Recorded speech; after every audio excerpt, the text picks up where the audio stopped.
പുറത്തേക്ക് ചെയ്തു കൊടുക്കാറുള്ള വർക്കുകൾ കൂടാതെ എനിക്കായിട്ട് സ്റ്റിച്ച് ചെയ്യാറുള്ള ഡ്രസ്സുകളും കൂടി ഉൾപ്പെടുത്തിയിട്ടാണ് ഞാൻ ഇതുവരെ വീഡിയോസൊക്കെ ചെയ്തിട്ടുള്ളത്. അപ്പോൾ ഇന്ന് മുതൽ നമ്മൾ അതുപോലെ ചെയ്യുന്ന ഡ്രസ്സുകൾക്കൊക്കെ ഒരു ഔട്ട്ഫിറ്റ് ഫ്രം സ്ക്രാച്ച് എപ്പിസോഡായിട്ടാണ് ഞാൻ ചെയ്യാൻ ഉദ്ദേശിക്കുന്നത് കേട്ടോ. അതിൽ ആദ്യത്തേത് ഈ ഒരു ബ്ലാക്ക് ജോർജറ്റിന് മെറ്റീരിയൽ ചെയ്ത ഒരു സിംഗിൾ ഫ്ലെയർ അംബ്രല ടോപ്പാണ് കേട്ടോ.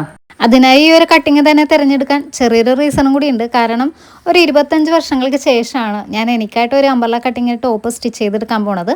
അപ്പോൾ അതിൻ്റെതായിട്ടുള്ള ചെറിയൊരു ആകാംക്ഷയും കൂടി എനിക്കുണ്ട്. ഇതങ്ങോട്ട് ഓക്കെ ആയാൽ സിംഗിൾ ഫ്ലെയർ എന്നുള്ളത് പിന്നീട് ഡബിൾ ഫ്ലെയർ ആയിട്ടും തയ്ച്ചെടുക്കാമല്ലോ. യോക്കിൽ വെച്ച് കൊടുക്കാൻ മാത്രമാണ് നമുക്ക് ആ ഒരു പ്രിന്റഡ് ആയിട്ടുള്ള മെറ്റീരിയൽ ഉണ്ടായിരുന്നത്.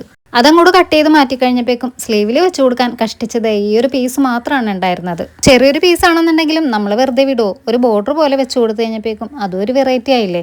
അങ്ങനെ സ്റ്റിച്ചിങ് പകുതിയാക്കി അമ്പലയുടെ സൈഡ് കൂട്ടുന്നതിന് മുമ്പ് ഒന്ന് വെറുതെ ട്രയൽ നോക്കിയതാണ്. സംഗതി നല്ല സെറ്റാണ് കേട്ടോ. പക്ഷേ എനിക്ക് ഇത്ര ലെങ്ത് വേണ്ടായിരുന്നു. കുറേ ലെങ്ത് കൂടിപ്പോയാൽ ഒരു ഗൗൺ പോലെയൊക്കെ ആവൂലേ. അങ്ങനെ പിന്നെ രണ്ടാമത് ആ താഴത്തെ ഭാഗം കുറച്ച് കട്ട് ചെയ്ത് മാറ്റിയിട്ടുണ്ടായിരുന്നു കേട്ടോ. അപ്പോൾ സ്റ്റിച്ചിങ് എല്ലാം കഴിഞ്ഞിട്ട് നമ്മുടെ ഡ്രസ്സിൻ്റെ ഫൈനൽ ലുക്ക് ഇങ്ങനെയാണ് വരുന്നത്. അപ്പോൾ ഈ ഒരു എപ്പിസോഡ് ഓക്കെ ആയാൽ ഇനിയും ഇതുപോലെ പുതിയ നല്ല ഡ്രസ്സുകളൊക്കെ ആയിട്ട് ഞാൻ ഇനിയും വരുന്നതായിരിക്കും. അപ്പോൾ എല്ലാവരുടെയും സപ്പോർട്ട് ഉണ്ടാവണം കേട്ടോ.